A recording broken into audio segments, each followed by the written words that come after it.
I'm fed up with this Churchill centenary. With all them stamps, what is the plaques and cups and knives and forks, with his Churchill face on them. Churchill with his brandy and his cigars, and his painting and his rotten painting. Hitler, there was a painter for you. Could paint an entire apartment, 2 coats, 1 afternoon. Churchill. Hitler told funnier jokes than Churchill. He had more hair than Churchill. And he could dance the pants of old Churchill. Knock, knock. Who's there? Winston. Winston who? Ah, you have forgotten about him already, you see.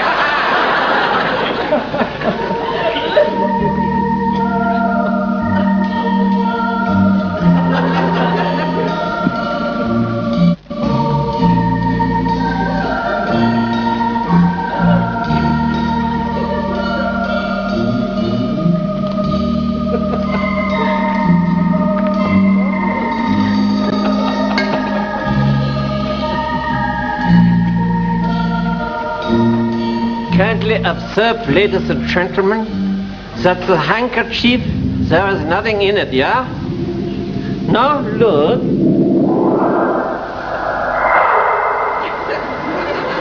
My head is in the handkerchief. My head has gone.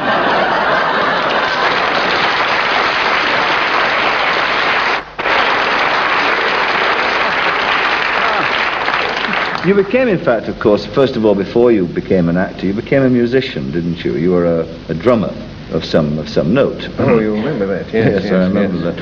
What, in fact, made you give up music? I mean, why did you decide to jack that in and go finally onto stage? Well, it's a very dreary business being a drummer or any musician doing gigs, really, around the country. Right. Because you get a lot of hooray harrys who come up to you and ask you for songs, to play songs for them. I mean, a typical musician's story, and this is probably true, it's probably based on fact, is about a fellow who came up to a very well-known friend of ours, Alan Clare, pianist. Marvelous pianist, yeah. And said, I say, would you play That's What You Are? So Alan said, I'm sorry, I don't know what That's What You Are. I'll have a look through the book. So he had a look through the book very quickly. And this chap was sort of dancing around the very tall girl, you know, something like that. And he came back and he said, I say, there's a drinky poo in it for you, you know?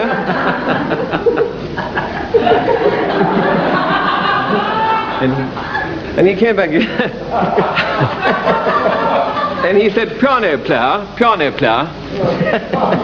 And kettle drummer. I was known as a kettle drummer. I don't know why. You never used to play a kettle, but it comes from timpani, you see. He said, aren't you going to play That's What You Are? So Alan said, I'd love to play That's What You Are, but I don't know how it goes. He said, good God. He said, what is the country coming to? He said, I thought I'd reached the day when somebody didn't know That's What You Are. He said, well, if you sing it, I'll try. He said, it goes like this.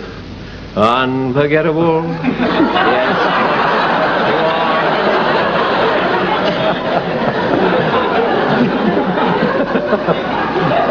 You can't win, you see. No, that's a great musician story. It's marvelous, yeah. Tell me, you learnt music from your father, didn't you? A lot of stuff you learnt in the early days. Yes, Dad was convinced always I was going to be a road sweeper, you see. He always told me, very encouraging with Dad, you see. Okay. So you turn out to be a bloody road sweeper, will you? I'll tell you that. Was he Yorkshireman? Yeah. Ah, lovely. Ah, you're right, bloody Yorkshire. When Dad was... bloody Yorkshireman. But I'll tell you why. When I first went up to Bingley in Yorkshire, where Dad's people came from, my granddad said he'd heard that my dad had been appearing at the Alhambra. Dad used to be the organist at Bradford Cathedral, you see. A young lad, you see. And to be in a stage business, you know, was all sort of sinful in a way, because they were farmers and whatnot, you know. And he said, I hear how Willie's appearing at Alhambra. Someone said, aye. He said, I'll have to burn down an Arcanon to him.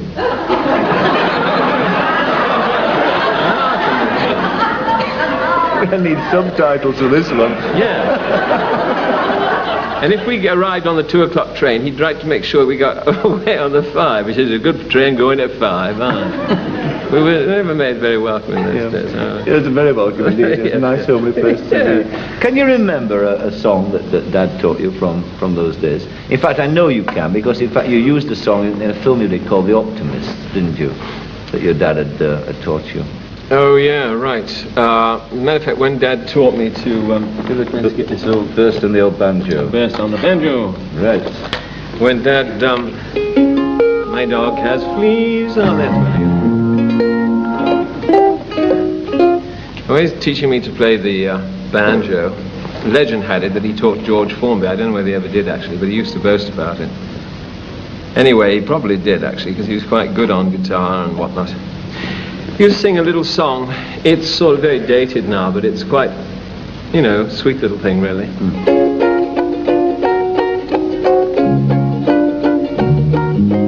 I've got an idea, soon she'll be cooking my breakfast, wait and see. I haven't told her, she hasn't told me, but we know it just the same.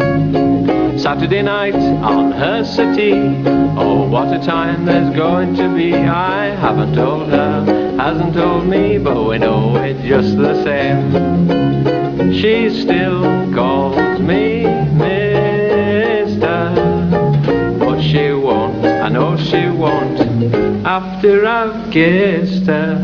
I've got an idea, soon there'll be 1 little, 2 little, possibly 3. I haven't told her, hasn't told me, but I know it just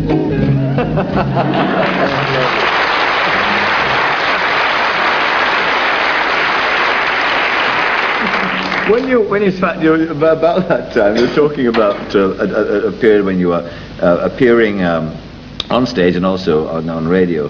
First of all, in those days you used to do impersonations, didn't you? That was what you based your act on. Yeah. What kind of impersonations did you do? I used to do Peter Lorre from the Morty's Falcon, you remember? And I used to Humphrey Bogart and Peter Lorre and Sidney Greenstreet. My God, sir, you are a card. You really are a card. Stop twisting my arm, you're hurting my arm. You're hurting me. So a selection of those. I said, Tommy Hanley. Well, isn't that nice? What is it? It's me lodger's leavings. Well, I'll go to the foot of our set. TTFN. What does that mean? He said, Teta for now. No, she said, YTYTK. What's that? She said, you're too young to know. Would you like to hear an old actor story? Oh, I'd love to hear an old actor story. I love old actor stories. I'm a right sucker for old actors. Me too. Right. This is a story about an old boy who's on tour. He's well past it. And he's on tour up north with a show. And he decides to go into a pub for a drink that morning. And he goes into the pub and he says to the landlord, he said, good morning, landlord. My name is Warrington Minge. I am appearing in the new play at the Hippodrome, Tomorrow's New Yesterday.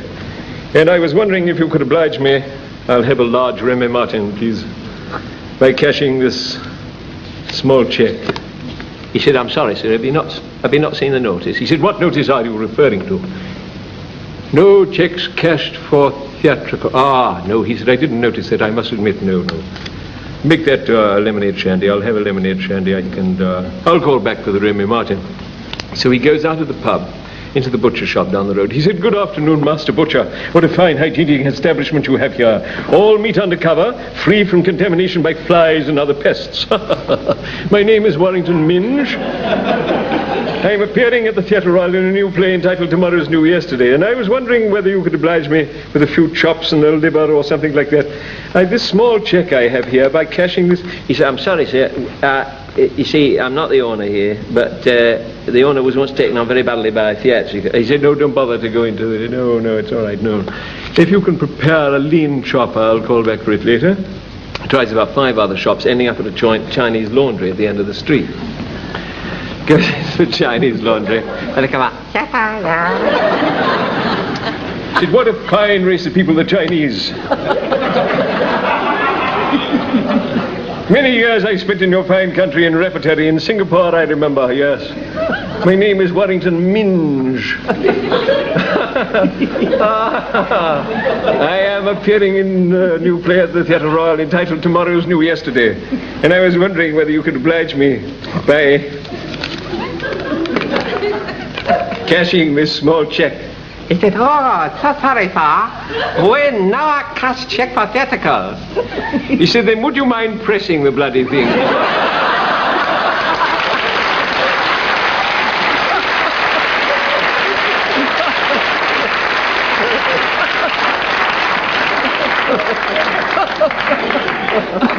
I love that Chinese accent. Tell me. There was a goon show once we did, Arpong, you remember? Arpong, yes. I saw an Arpong in Los Angeles. Arpong, where are you, Arpong? Yeah, we Arpong till 11 o'clock.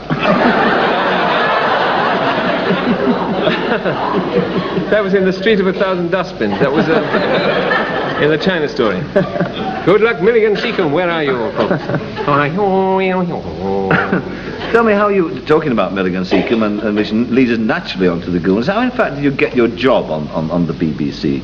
I believe you used some subterfuge there, didn't you? Not to say some conning with your voices. Yes, actually, I was pissed off. Oh, excuse me.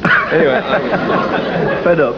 Fed up, right. I was getting nowhere fast, you know. And I noticed that Roy Spear was doing a show at the time called Showtime, yes. And the compere was Dick Bentley. And there were lots of new acts, you see. And I'd written in I don't know how many times to try and get on the show, no reply. The secretary said, Mr. Spear, but I've got nothing to lose. I thought, well, I'll phone up. So I was doing these impersonations, and one of the big shows on the air was Much Binding in the Marsh. It was Kenneth Horne and Dickie Murdoch. Right. And I just thought I'd do it. You know, you do things at certain times in your life. You've got to get ahead. You've got to get ahead, you know. You've got to... So I thought, if I stay here, I'm dead, you know. Even if he kicks my ass out of there, it doesn't matter, as long as I make some impression. Right.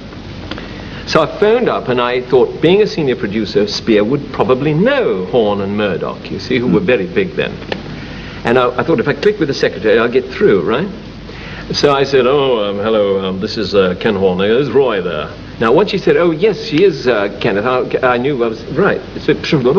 So, got on there. Roy said, hello, Ken, how are you? He said, I said, listen, Roy, I'm phoning up because I know that new show you've got on, what is it, Showtime or something. Dickie and I were at a cabaret the other night, saw an amazing young fellow called Peter, what was his name? He said Peter Sellers. Sellers. I think it'd be very good if you probably had him in the show, you know, or something like that. Just a little tip. We just go around looking, you know. He said, well, it's very nice of you, you know. And then it came to the crunch, and I said, it's me. He said, what? I said, it's me, Peter Sellers talking, and it's the only way I could get to you. And would you give me a date on your show? And he said, you cheeky young sod, he said. He said, what do you do? I said, well, obviously do impersonations. I was 22 at the time. And anyway, I went up there and I got a date on the spot, and I got a good write-up, first write-up I've ever had in my life, you know. It's really nice. Was getting into films as easy as that, Peter, or no, films were a sort of closed shop. I really wanted to, you see, I've been a great film fan all my life. I wanted to get so much in. I mean, I know I'm a real movie buff. I can really talk about all the old movies and everything, and the new ones as well. Yeah. And I wanted to be a movie actor. Well, let's have a look at something from the very start of your film career.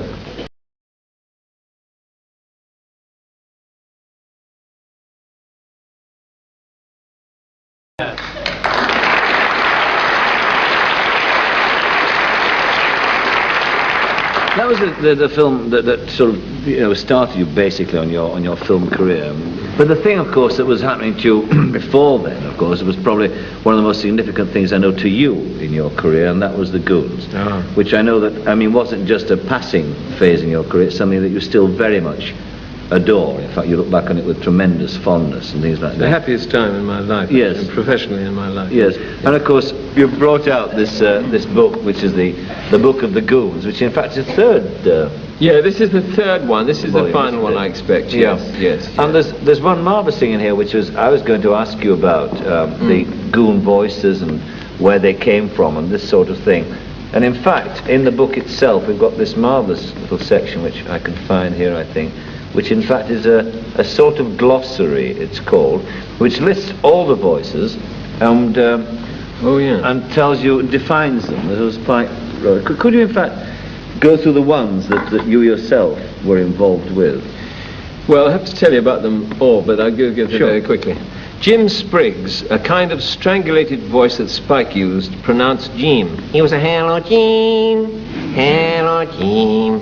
What it was, Spike used to sort of pronounce these words in the in the key of C major. Hello Jim, hello, hello, hello, hello, hello, hello. Little Jim, a high-pitched child played by Spike who lives in Eccles Boot, is thought to be his nephew. He points out when people... He used to say... He's falling in the water. When Spike and Eccles and Bluebottle used to have a scene, they get it. What did he say, little Jim? Spike. And he said... He's falling in the water. A Swede, a very rustic voice based on a character who Peter met in Sussex with Herman producer Peter Eaton. I remember that. Oh, big right nose. Peter Eaton said he was talking in a field with one of these fellows. And he turned the voice more and a whacking great bowing went across and drowned out everything they said, you see. And after it had gone away and all sound had gone, this fellow says, I don't like all that bloody tackle up there. Now, he'd reduced years of research and everything into one word. Oh, I don't like that tackle, no. Geraldo, well, we all remember dear old Geraldo. That was a sort of voice, hello again, we're on the radio again. Based on the late Bandle's voice, yes. Flower Dew, a camp voice used by Peter and Spike. This is based on a couple of puffs we knew at the time. I was sorry, beg pardon, I'm saying. Called Flower and Dew. Flower and Dew. Mm-hmm. Who'd gone to church for the first... one had gone to church for the first time. I said, you must come to church. I said, oh, I can't. I said, oh, yes, I must, you know. And we come to the full ceremony, you know. So we go in there. He said, well, I don't know what to do. He said, don't worry about it, you know. So I know the whole thing, you know.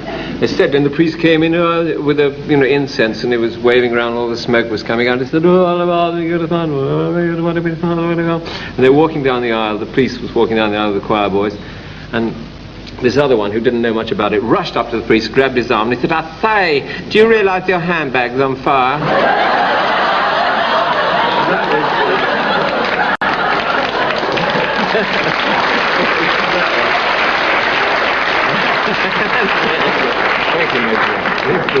Thank you, Jim.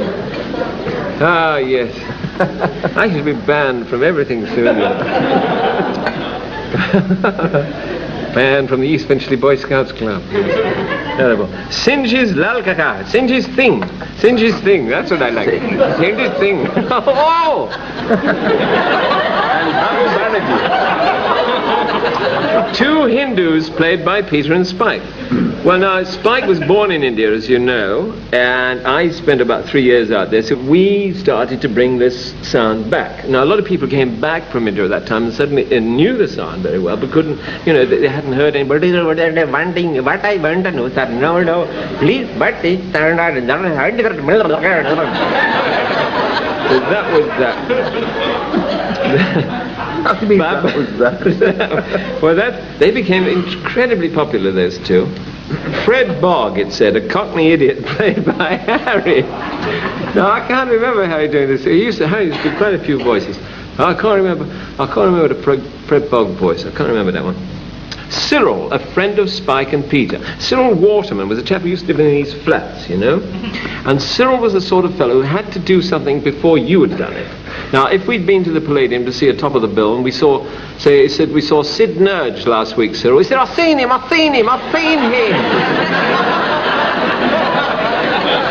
I said, he's only open last night. He said, oh no, I've seen him. He went to the south of France. I tell you a terrible thing. He went to the south of France, and he said, who do you think I saw in the south of France? So I said, I don't know. He said, Don Andrews. And then he said, he's a confirmed alcoholic. Confirmed alcoholic. I mean, I'm sure he never met Downer. I mean, I don't know how he knew. Probably Downer has never had a drink in his life. I'm sure not. That was the in thing to know about, you see. Cyril. I've seen him.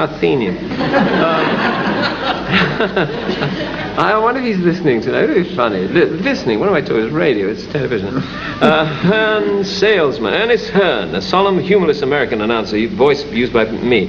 Yes, I used to do that. I used to say, well, on behalf of the Hearn. We used to use the sounds, American sounds. We didn't use words. This is the American bar of the Hearn part of the lane, on the Hearn. And Hearn part of the Hearn. And here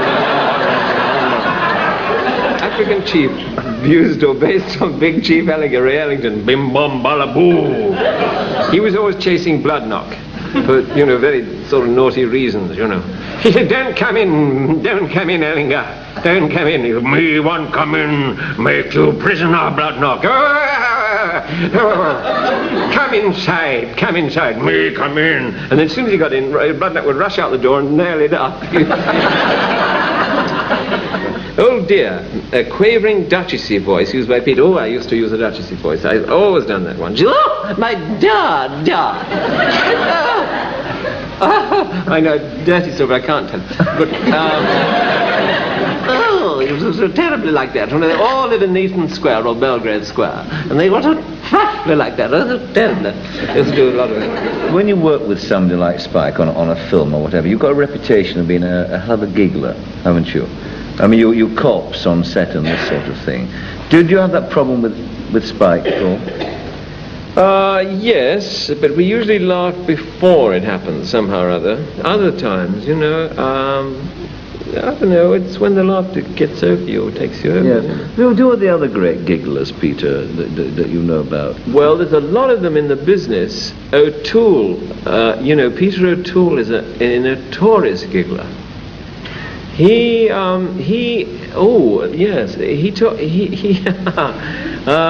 When he was making Lawrence of Arabia, do you ever remember the scene, Lawrence of Arabia, where King Faisal, played by Alec Guinness, welcomed Peter O'Toole and Anthony Quayle into his tent to listen to a passage read from the Quran? They'd ridden through the desert.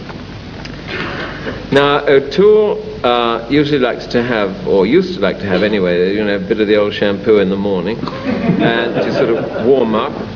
And Anthony Quayle is pretty straight-faced. Actually, he was once described, obviously very wrongly, by John Gielgud as having a face like 2 tins of condemned veal. Which is a rather cruel way, but I mean, you know what I mean? It's a sort of image. And he never broke up, you see, but O'Toole was breaking up continuously. And the problem was this. As they came into the tent, Guinness would say, and David Lean's a stickler for reality, you know. And they were filming in the middle of the desert. Now, believe it or not, Sam Spiegel, who is Jewish, had managed to con King Hussein of Jordan into allowing an English actor, to quote from the Quran. Now, to do this, I mean, this is an enormous con. I mean, it's an enormous coup to get this, you know, to enable this to happen. But providing there was a priest there who knew English and could tell if the Quran was misquoted, which it was never been, everything was okay. Now, the scene was that Peter came into the tent with Anthony Quayle, and they sat down, and Peter was having this terrible bout of giggles because a dear old actor, God rest his soul, who's passed by now, Henry Oscar, was playing Selim. This is a story told by Peter O'Toole to me.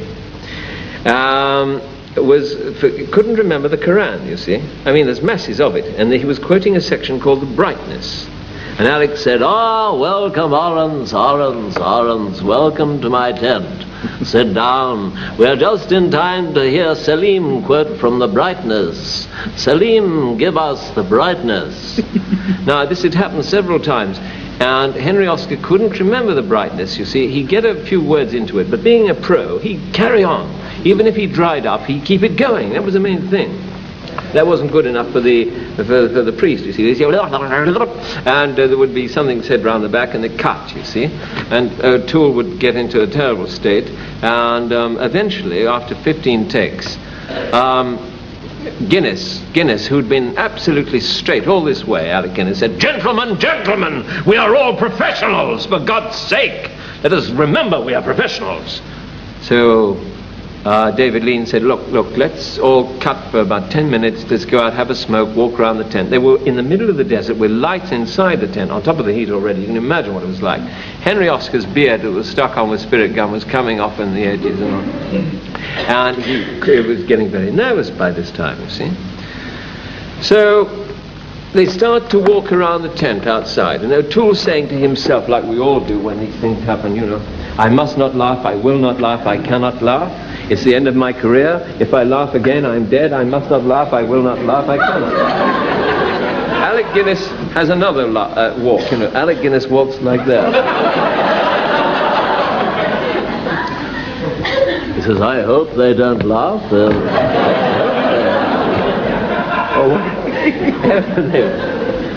So they all get inside again, you see. But this time they've tatted up old Henry Oscar's beard with a bit more spirit gum. They've written a bit of Quran on each fingernail. Everywhere he looks there's a bit of Quran, so he can't go wrong. On the table, up this fella's nose, everywhere. So David Lean says, "Okay, let's have another go." Now O'Toole said, I must not laugh, I will not laugh, you see.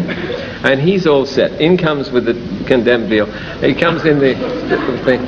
And no disrespect to Anthony Quayle at all, please.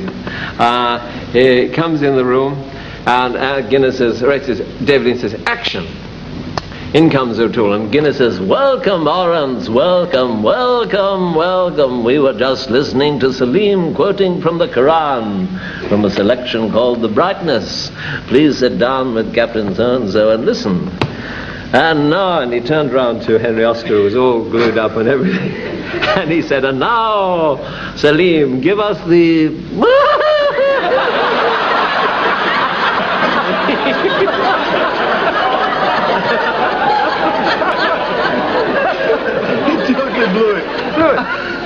Blew it completely.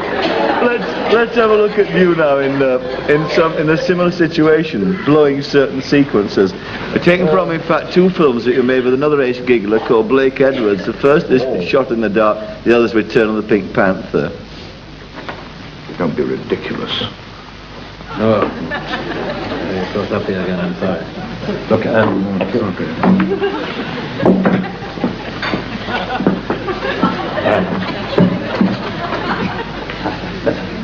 I just like...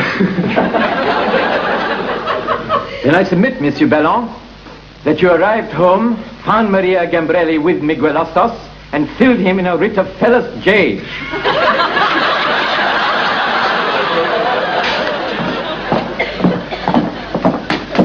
Inspector!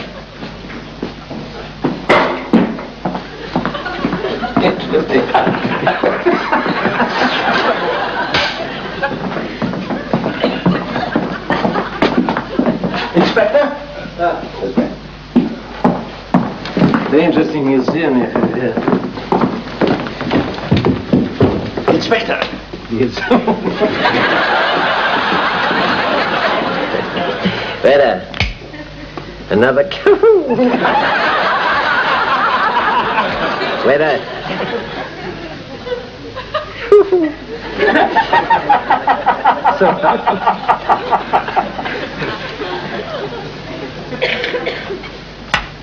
I have fixed your doorbell from the ring. Because I am an expert and troubleshooter, it is my business. Do you require anything? Monsieur, all I require is a little privacy in which to work, my bag of tools, and...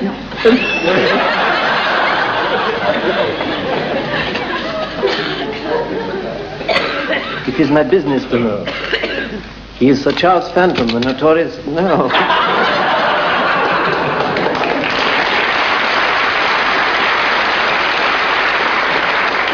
They are funny, aren't they? It's amazing, actually, when you watch them. I mean, Blake Edwards has got about 200,000 feet of you doing that. I mean, it's amazing you ever finish a film with him. We always have 2 weeks extra for laughs, you know. For giggling. Yeah. You've had a fairly sort of turbulent and mixed up private life, haven't you, throughout your career? Are you kind of happier now than you've been at other points in your career? Yes, I'm very happy now. As you know, I've been married 3 times, and on the 3 occasions it really didn't work, mainly probably due to the fact that I'm impossible to live with. Although my first marriage was, that was entirely my fault. That broke up. Where was it? Oh, I just had a romance with somebody I was working with. And, you care to say who? Oh, well. Boom, diddy, boom, diddy, boom, diddy, boom. But anyway, I was terribly happily married. That was the thing. And anyway. Second time, of course, with Miss Impact. It's... Miss Impact? Yeah, that's what I read in the paper anyway. No. Miss Eklund? Miss Eklund, yes. Yes. Now, that didn't work because of... I don't know why it didn't really work, but anyway, good luck, because she's a good try, Brit, and I think that was just a mismatch completely. Third time with Miranda. That didn't work. That was just wrong for some reason. Probably me again. I don't know what. But I think that somewhere there's somebody for everybody. And I'm very, very happy at this very moment. Very, very happy indeed. Are you going to find the kind of fulfillment you're looking for, though, in your work or in a relationship with a woman, do you think? I don't think I ever find it in a relationship with a woman. Because the only time that you're really happy is at the time that you're doing it. Not when the film comes out, when you're preparing for the film, but at the moment you're doing the take on the floor. And when you do it, and that moment comes out of you, and you've done it, and you remember that, that's why Blake keeps his outtakes, you see. That's the time when the achievement, the full feeling of achievement comes out. Even when you see the rushes the next day and you think, oh, no. But nevertheless, the memory of what you did at the previous day. Living for the moment of creation rather than see it captured on the Yes. celluloid. I wonder how you would have found this kind of fulfillment that you just talked about professionally. Had you been of another era when films weren't invented, in fact? I mean, what might you have been then? Would you have been the comic actor? Would you have been the classical actor? Would you have been the vaudevillian or what? I'd have probably ended up as a road sweeper, doing impressions of George Formby or something. In fact, tonight what I want you to do to close, if you would please, is to do your little bit of George Formby. No, is that right? Well, turned out nice again, isn't it? Aye, something like that. That'd be nice. That's going back a bit, isn't it? Yeah. Do you admire him particularly? Yeah, I think he was a terrific performer. He used to make masses of movies, you remember? Oh, yeah. One a day. One a day. Marvellous. But they were great, weren't they? They're great movies, yeah, you know. Great, yeah. And those days we didn't have the critics who said, I don't know, there was something sort of lacking in the sort of cosmic quality about Formby's playing. I mean, there weren't those critics around in those days. People used to say, bloody awful, or all right, you know. Let's have a reminder of it. Let's have the old Formby. Let me give you your uke. Uke. What's you going to do? Well, I think...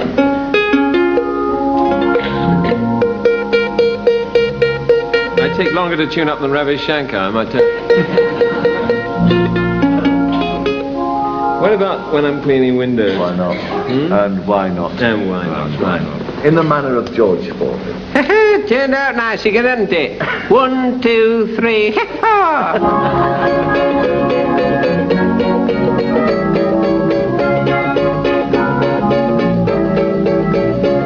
Now I go cleaning windows to earn an honest bob.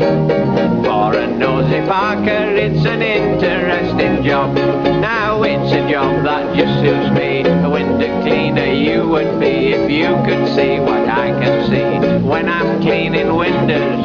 Honeymooning couples too, you should see them bill and coo. You'd be surprised the things they do when I'm cleaning windows. In my profession I work hard, but I'll never stop. Climb this blinking ladder till I get right to the top. Now the blushing bride, she looks divine. The bridegroom, he is doing fine. I'd rather have his job than mine. When I'm cleaning windows, chambermaid, sweet names I call. It's a wonder I don't fall. My mind's not on me work at all. When I'm cleaning windows, I know a fella such a swell. He has a thirst that's plain to tell. I've seen him drink his bath as well. When I'm cleaning windows, in my profession I work hard, but I'll never stop. I'll climb this blinking ladder till I get right to the top. Pyjamas laying side by side, ladies' nighties I have spied. I've often seen what goes in